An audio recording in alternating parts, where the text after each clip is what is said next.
un universitaire. Donc après son bac au Blaise Diagne, il a commencé ici à l'IST, que tout le monde connaît ici dans la faculté. Après, j'en passe. Il est allé aux États-Unis où il a pu décrocher 2 doctorats d'État, chose assez rare.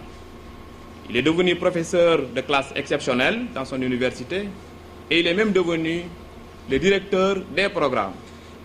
Ça veut dire tout simplement quelqu'un qui réfléchit pour trouver de nouvelles orientations.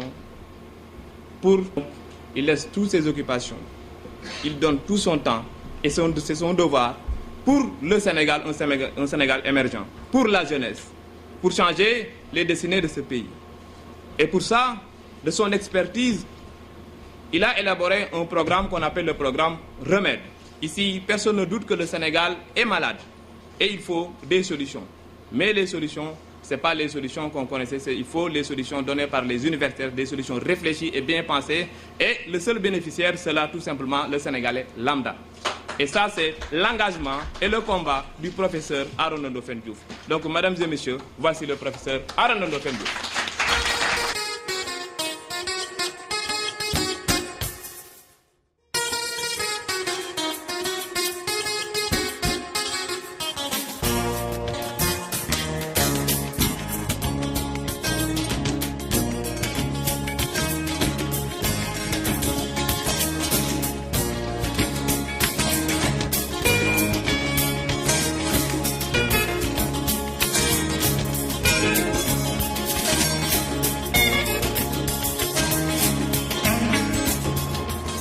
Venu pour donner une présentation scientifique qui va vous permettre d'avoir de l'espoir que notre Sénégal est possible.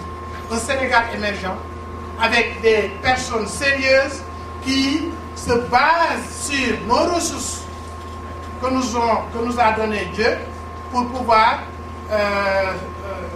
créer la prospérité à tous les enfants du pays.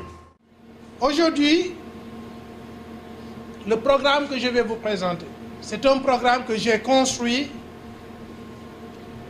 en 2004 quand le président de la République, Maître Abdoulaye Wade, m'a demandé à New York, à Manhattan, il m'avait invité, je suis venu à son hôtel. Il m'a dit, voilà professeur, vous ne voulez pas venir avec moi travailler? Je lui dis que j'ai un contrat d'État. Il me dit donc, moi je vous entends partout. Vous allez en Chine, Japon, etc. Mais à la fin de la journée, on va vous demander qu'est-ce que vous avez fait pour le Sénégal. Je dis d'accord, je vais donc vous donner ma contribution sur le Sénégal. Et c'est le document que je lui ai donné. Programme ressources minérales, environnement et développement, remède. Après cette présentation, vous verrez que le Sénégal est plein de ressources, que le Sénégal n'a pas à avoir peur de son avenir. Nous avons des ressources suffisantes qui peuvent non seulement nous amener des devises, mais également nous créer une autosuffisance alimentaire qui n'est pas la Goana. C'est un programme fiable, respectable, parce que c'est scientifique et c'est faisable. Nous avons suffisamment de phosphogypse pour couvrir toutes les routes du Sénégal avec des routes fabriquées avec du phosphogypse. Nous avons ça existe à Moro. Nous avons suffisamment de doubles pour allumer toutes les maisons du Sénégal et donner un peu à la Gambie, au Mali et à la Mauritanie. Nous l'avons. Ce n'est pas de la théorie, c'est des études qui ont été faites par des experts, des scientifiques. Nous avons suffisamment d'eau pour créer une autosuffisance alimentaire. Rendre le Sénégal, redevenir comme un grenier en Afrique et dans le monde. Voilà la situation actuellement du Sénégal. Avant l'indépendance, le Sénégal comptait parmi les 5 premiers pays en Afrique les plus industrialisés, les plus intelligents, les premiers producteurs.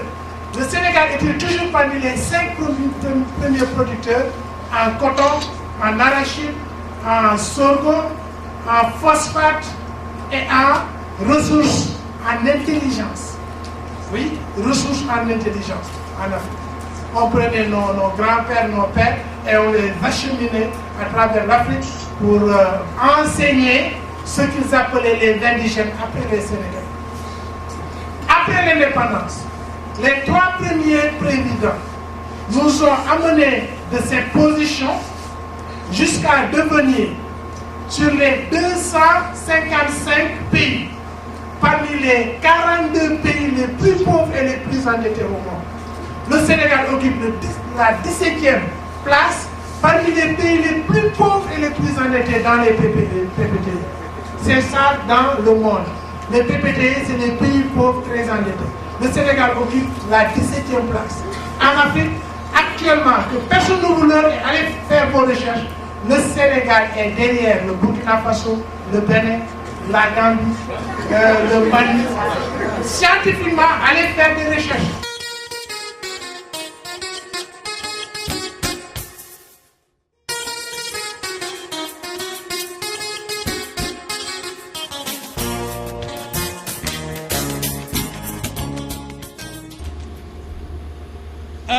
Ce programme est basé sur 5 plans directeurs.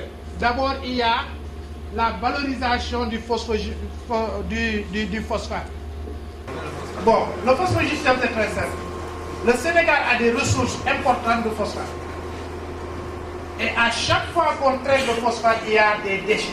Ces déchets sont composés de résidus de phosphate, c'est-à-dire de phosphore, c'est-à-dire la roche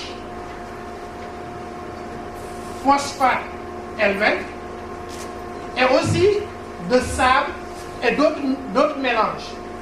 Et ce résidu-là, après le traitement de l'engrais, c'est ce qu'on déverse, et ce sont les temps que vous verrez entre Taïba Ndiaye, Darou et Mboro. Ces temps entassés, souvent, qui créent d'énormes problèmes environnementaux. Et nous allons voir comment est-ce que sont importants ces tas de phosphogystème, ces déchets. Nous allons voir comment est-ce qu'on pourrait les valoriser pour avoir des entrées d'argent et créer des devises qui rentrent dans notre pays.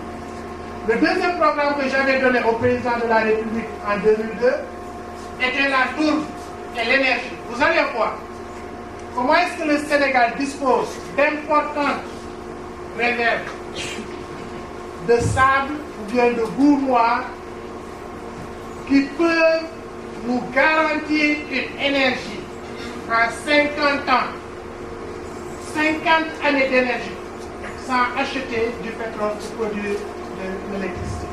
Le troisième plan directeur que j'ai donné au président, c'est une solution durable d'alimentation en eau potable et pour l'irrigation.